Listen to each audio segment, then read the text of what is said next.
Seguimos en niveles muy superiores a la media internacional. Tenemos una tasa de 24.5 homicidios por cada 100,000 habitantes, que equivalió en 2022 a 32,000 víctimas o a 87 homicidios diarios en el país. Seguimos viendo máximos históricos en algunas formas de violencia más específicas sobre ciertos grupos de la población. La violencia de género, sobre todo violencia sexual, violencia familiar, feminicidios, siguen en máximos históricos, en niveles alarmantes. El número de personas desaparecidas sigue en máximos históricos. La violencia contra periodistas sigue a la alza. México en 2022 fue clasificado como el segundo país del mundo más mortífero para hacer periodismo, solamente después de Ucrania.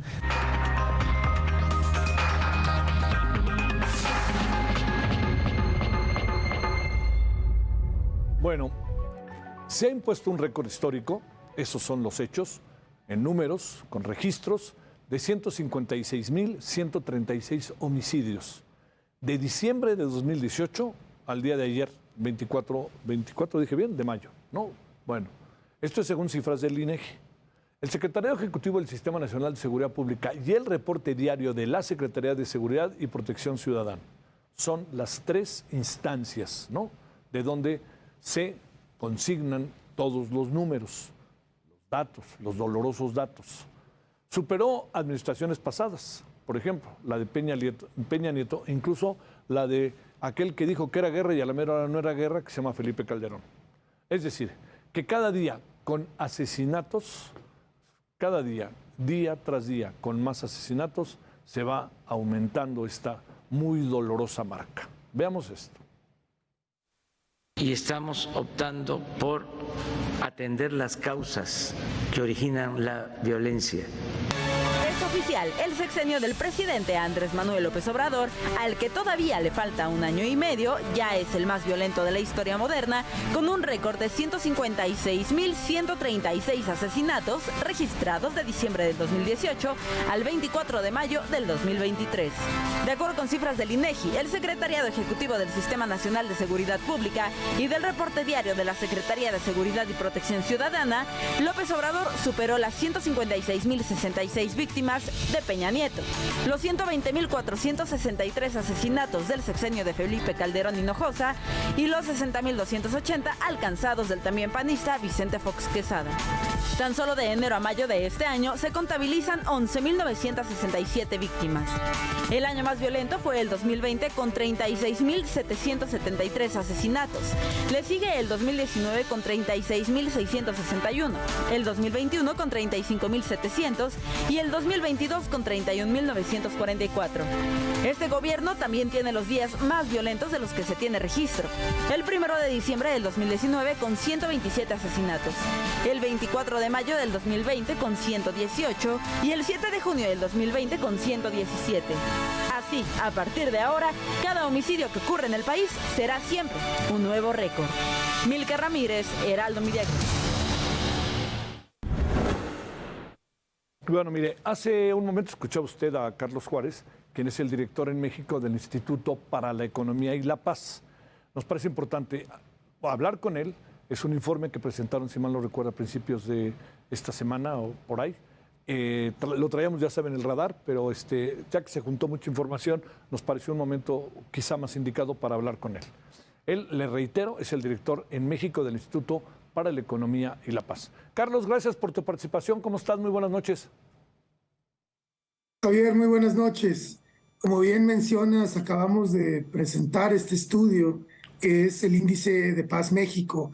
Llevamos 10 años midiendo la violencia y la paz en nuestro país.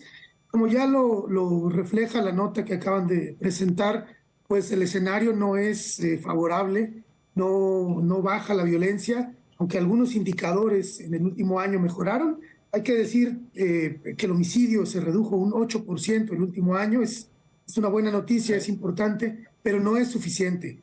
En los últimos 8 años, que es la tendencia que nosotros analizamos, los homicidios crecieron un 63%.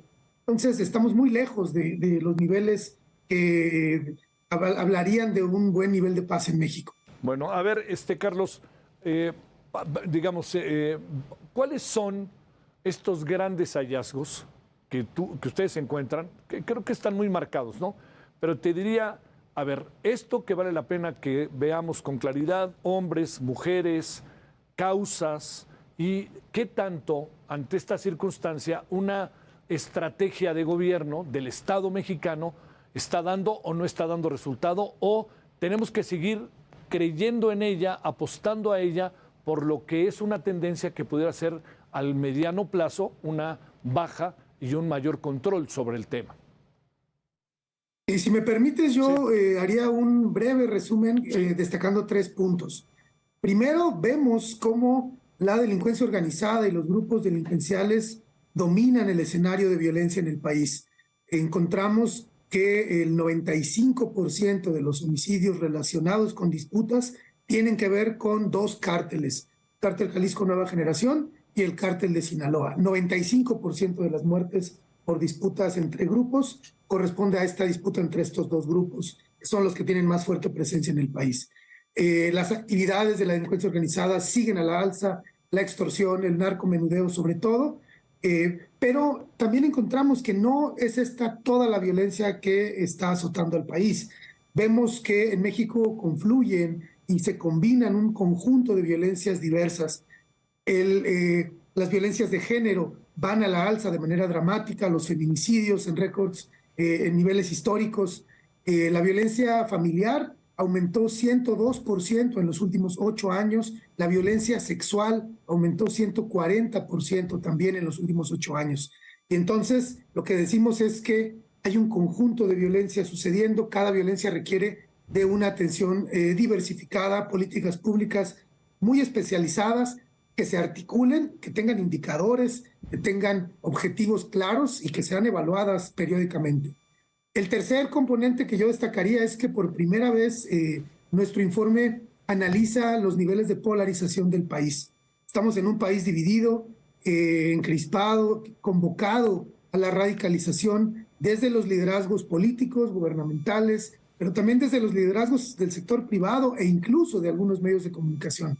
Sabemos que las estrategias que funcionan a favor de la paz y de recuperar la seguridad tienen que combinar a los diferentes sectores, convocar a la participación de la academia, de las organizaciones de sociedad civil, empresarios, medios, y esta colaboración no va a suceder en un ambiente de división y de polarización. A ver, Carlos, con esas razones y esas bases hay una estrategia de gobierno, una estrategia del Estado, si te parece.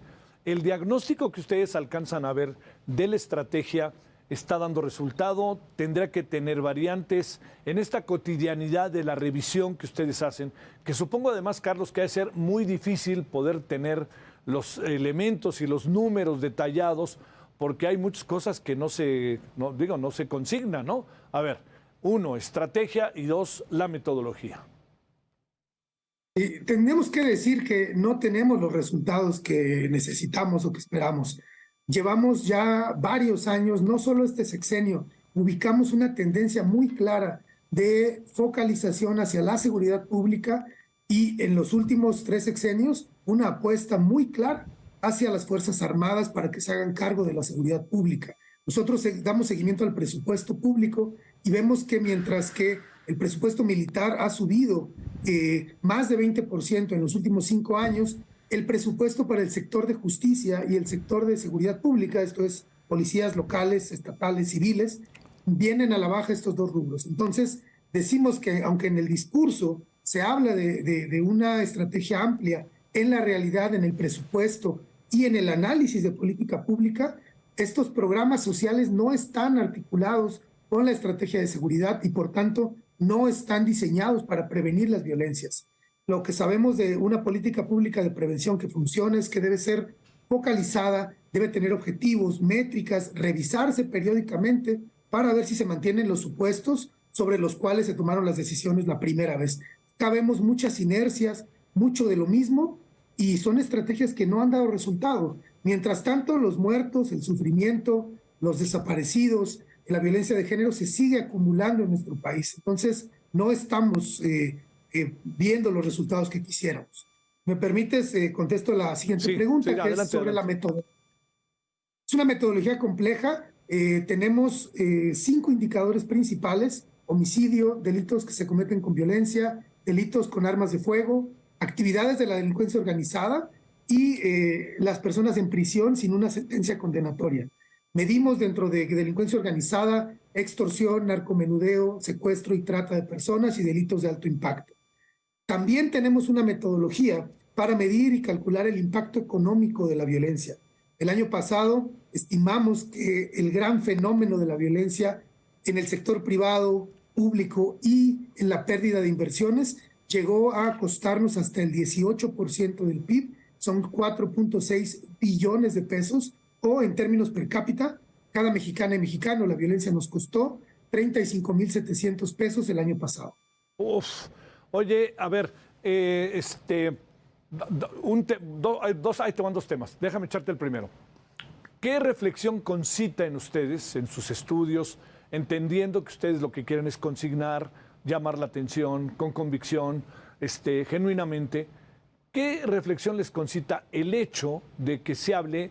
Es una bronca de ellos.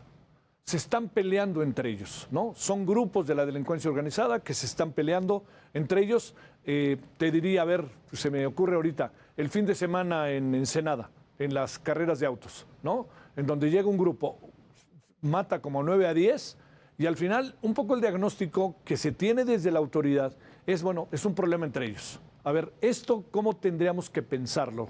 ¿Cómo lo piensan ustedes cuando tienen los números, analizan las cosas y no solamente estamos con el tema cuantitativo, sino también cualitativo? Sí, esta es una muy buena pregunta. A veces pensamos que este discurso de ellos, de que son criminales y que eso lo hace justificable, lo hace tolerable, parece que este discurso ya estuviera superado, pero luego vemos que no en las narrativas de los actores públicos. No podemos saber si son ellos y no sabemos quiénes son ellos y quiénes somos nosotros. Estas narrativas de división social vienen de la mano también de la polarización y lo que pasa es que ayudan a justificar una violencia que en realidad es injustificable.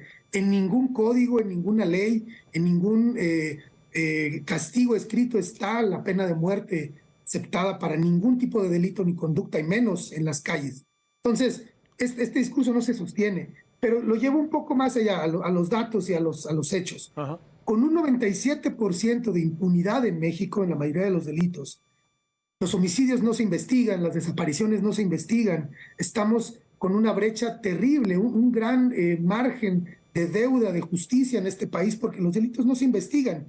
¿Cómo podemos saber quiénes fueron asesinados y por qué, quiénes cometieron los delitos, si no tenemos investigaciones, no tenemos un sistema de justicia que funcione, no se dictan sentencias y sabemos que la mitad de las personas que están en prisión no tienen una sentencia condenatoria? Entonces no podríamos afirmar nada de esto que se dice a menos que investigáramos los delitos y llegáramos a una conclusión. Entonces tendríamos información para poder decir quiénes están asesinándose y por qué, y aún así no sería justificable. Claro, tienes toda la razón. Oye, a ver, el otro tema, adolescentes, niños. ¿Ahí qué es lo que tenemos, Carlos? Estamos viendo año tras año que los jóvenes, los niños, las niñas, los adolescentes son el grupo de población más vulnerable.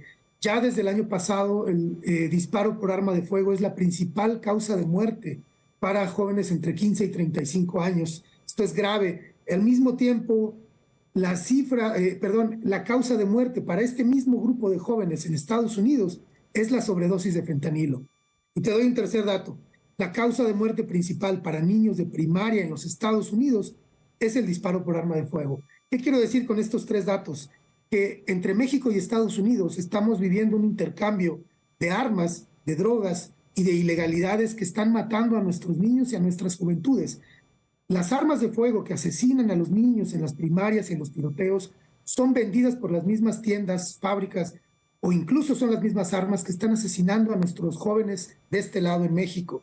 Para producir las drogas, el fentanilo, que se exporta y está matando a los jóvenes de aquel lado. Es un intercambio de violencia y de muerte, y vemos con cierta prudencia, pero también con cierta esperanza que por fin se esté abriendo una conversación bilateral entre México y Estados Unidos al máximo nivel de representación, y veamos si, por favor, ya urgentemente podemos tener estrategias binacionales mucho más efectivas que vayan más allá del intercambio de armamento. Cierro la conversación preguntándote el tema de los militares en funciones de seguridad, la Guardia Nacional con un porcentaje de 85% de militares, la presencia de la Marina. De esto, ¿qué es lo que reflexionaron en su trabajo sobre el índice de paz en México? Tengo que decir de entrada que todos los expertos nacionales e internacionales coinciden, bueno, casi todos, la mayoría diría, coinciden en que la seguridad pública tendría que estar en manos de cuerpos de seguridad civiles y no militares. Para empezar, y eso hay que dejarlo claro, es la opinión más generalizada de las personas expertas.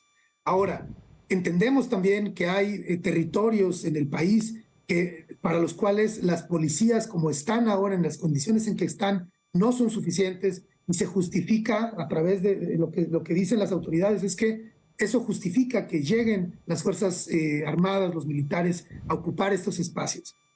Concediendo eso, tendríamos que ver una política pública que también sea más articulada y considere un plazo para retirar a estos militares. Mientras tanto, fortalece las capacidades de las policías estatales, municipales, pues están prácticamente abandonadas y están inoperantes.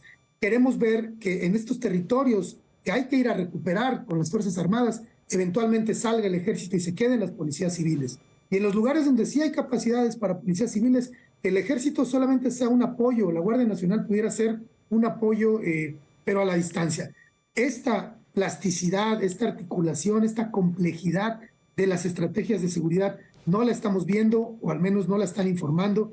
Quisiéramos verla más porque parece que es una estrategia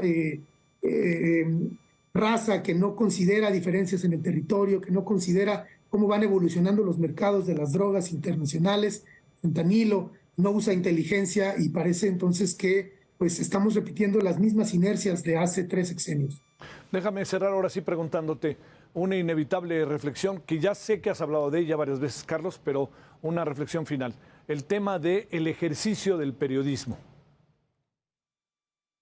Muy grave, Javier. Estamos cada año rompiendo el récord de periodistas asesinados en México. El año pasado México fue catalogado como el segundo país más mortífero para hacer periodismo, solamente por debajo de Ucrania. Es un país en guerra, Ucrania. Imagínate, en el mundo del 100% de homicidios de periodistas que se cometen en el año, en 2022, que se cometieron en 2022, el 100% de homicidios de periodistas, el 20% sucedieron en México. Tenemos que empezar a proteger nuestros periodistas y a otros grupos también, a los policías, a los activistas. México también fue catalogado como el país más mortífero para hacer activismo medioambiental. Fuimos el país que más defensores de derechos humanos y de territorio fueron asesinados en 2022. Sabemos, volviendo a los periodistas, que uno de los 8 factores fundamentales, de acuerdo a nuestra investigación, para recomponer la paz, para garantizar la paz en el largo plazo, es la libertad de expresión, y los periodistas, los medios de comunicación juegan un papel fundamental. Son nuestra voz de opinión pública, y si los periodistas y los medios tienen un arma apuntándoles a la cabeza, esto significa que toda nuestra libertad de expresión está amenazada de muerte. Te mando un gran saludo, Carlos Juárez. Gracias que estuviste con nosotros. Buenas noches. Muchas gracias. Buenas noches. Hasta luego. Gracias. Uy, duele, ¿no? Este informe duele, porque además pareciera que la estrategia, no, pues para decirlo claro, no está dando resultado, ¿no? O sea, se entiende que uno diga, entiendo que lo de abrazos no balazos es una metáfora, ¿no? No me voy a meter al detalle de eso y de todas las cosas que se dicen, pero el asunto está en que ni como una metáfora de tenemos que ir a las raíces del problema, etcétera, nos está resolviendo el problema. Ese es el asunto, porque se agudiza. Y si pudiéramos nosotros imaginar el país en un año, pues tendríamos que ver si efectivamente lo que ha pasado a lo largo de estos 4 años, más este año, el que viene, 5 o 6 años, pues sirvió la estrategia y fuimos a cortar de raíz muchos de los problemas. Y da la impresión, por lo que se ve en la cotidianidad, que en algunas comunidades de plano no. En otras se ha logrado. La Ciudad de México es una ciudad en donde algunas cosas han mejorado, en Monterrey han mejorado, pero le diría que está ese asunto siempre latente en la esquina, en la calle, por pequeñas o grandes que sean, ¿no? Desde, le diría yo, el asalto en la esquina, que puede ser menor, simplemente un un ladrón que quiere robar, en fin, ¿no? Vaya usted a saber, los montachoques a los que decíamos, hacemos referencia ayer, todo eso, ¿no? Bueno.